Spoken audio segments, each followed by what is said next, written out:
আমার কেন জানি আজকে অনেক মনে হচ্ছিল আমি সুইসাইড অ্যাটেম্প করি। আমি হচ্ছে ওর পুতুল, ও আমার যেমন নাচাতেছে সেমনি নাচতেছি। এই যে লাইফটা লিড করতেছি এটা আসলে লাইফ না, লাইফটা একদম ডাল হয়ে গেছে, শেষ করে দিছে আমাকে। আমার নামে পাঁচটা মামলা করছে ও। ওর কথা মতো চলতে হবে, না হলে মামলাগুলো উইথড্র করবে না ও। ডিবি হারুন সাহেবের সাথে তার খুব ভালো সম্পর্ক। আমাকে আজকেও হুমকি দিছে যে তোরে মামলা দিয়ে কিছু করবো না, কিন্তু ডিরেক্ট কিছু করব। মামলা ছাড়াও অনেক কিছু আছে করার, এইভাবে বলতেছে, আমাকে থ্রেট করতেছে। আমার কিছু হলে একমাত্র রেলায় দায়ী থাকবে, আর কেউ দায়ী থাকবে না। বিষয়টা হচ্ছে আপনারা জানেন আমরা বলছি যে আমাদের মিউচুয়াল আন্ডারস্ট্যান্ডিং হয়েছে, কারণ হচ্ছে মামলাটা কেসটা উইথড্র করবেও, এটা এর জন্য আমরা মিউচুয়াল আন্ডারস্ট্যান্ডিং আসছি। তো আসার পর এখন হুট করে ওর মুড সুইং করছে। ও হচ্ছে যে মামলা তুলবে না, ওর ইচ্ছা। কারণ আমি আমার মন মতো ঘোরাফেরা করি কেন, আমি মেয়েদের সাথে ঘুরি কেন, মেয়েদের সাথে মেয়ে ফ্রেন্ড আছে কেন, ভিডিও করি কেন, এইখানে যাই কেন, সেখানে যাই কেন, এটা করি কেন, সেটা করি কেন, সব কিছু নিয়েই ওর অনেক অভিযোগ।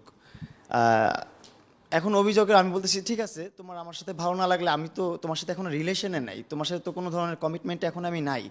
তোমার সাথে আমার রিলেশন শেষ হয়েছে, ব্রেক হয়েছে, আরও 1-1.5 বছর হয়ে যাচ্ছে অলরেডি। তুমি তারপর আমাকে জেলে পাঠাইলা তোমার ক্ষমতার জোরে, না হলে তো এমনি এমনি আর জেলে পাঠানো যায় না। ডিবি হারুন সাহেবের সাথে তার খুব ভালো সম্পর্ক। এই আমাকে আজকেও হুমকি দিছে যে তোরে মামলা দিয়ে কিছু করবো না, কিন্তু ডিরেক্ট কিছু করব। মামলা ছাড়াও অনেক কিছু আছে করার, এইভাবে বলতেছে, আমাকে থ্রেট করতেছে। আমাকে কী করবি, আমাকে মেরে ফেলবি? মেরে ফেললে তো আরও ভালো, কারণ এই যে লাইফটা লিড করতেছি এটা আসলে লাইফ না, লাইফটা একদম ডাল হয়ে গেছে, শেষ করে দিছে আমাকে। আমি হচ্ছে ওর পুতুল, ও আমার যেমন নাচাতেছে সেমনি নাচতেছি। নাচতে হবে, কারণ আমি বাধ্য, আমি বাংলাদেশের নাগরিক, এখানে থাকতে হবে, আমার বাঁচতে হবে, আইনকে সম্মান জানাই। আমার নামে পাঁচটা মামলা করছে ও। ওর কথা মতো চলতে হবে, না হলে মামলাগুলো উইথড্র করবে না ও। এখন আমি তো ওর সাথে আর রিলেশনে যাব না, কারণ ও আমার কাছে 4-4টা বছর লুকাইছে। ওর সাথে একটা সম্পর্কে ছিলাম, ভালো একটা রিলেশন ছিল ওর সাথে আমার। প্রথম 1 বছর ওর সাথে ভালো একটা ফ্রেন্ডশিপ ছিল, তারপর আস্তে আস্তে ওর কেয়ারনেস, ওর ভালোবাসা দেখে উইক হইলাম ওর প্রতি, একটু উইক হয়ে ওর সাথে একটু ভালো একটা সম্পর্ক হলো, ভালো একটা বন্ডিং হলো একটা। এই বন্ডিংটাকেও একদম নষ্ট করে দিল, এক নিমিষে শেষ করে দিল, সব কিচ্ছু রাখলো না। ও কি করলো, আমার নামে মামলা করে দিল। ও আমাকে, হ্যাঁ, ও আমাকে 5টা মামলা করছে।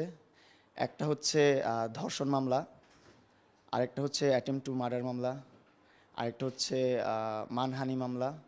আরও 2টা মামলা করছে, যেটা হচ্ছে যে 2টা মামলার এগেনস্টে হুমকির মামলা। আমি নাকি ওরে হুমকি দিছি যে মামলা তুলে ফেল। আমি কীভাবে হুমকি দেবো ভাই? ভাই গরিব ঘরের সন্তান ভাই, আমার অত অডালা টাকা পয়সা নাই, বা আমার ব্যাকগ্রাউন্ড অত স্ট্রং না। আমার ব্যাকগ্রাউন্ড, আমার ফুপিরা সব কিছু ঠিকঠাক আছে, কিন্তু ডিফেন্সে তো আমার ওরকম স্ট্রং নাই। আমার ফুপিরা, আমার ফ্যামিলির সবাই সচ্ছল ছিল, সবসময় সচ্ছল। আমরা একটু ক্রাইসিসের মধ্যে গেছি, কারণ আমার বাবা অনেক টাকা লস করছে জীবনে।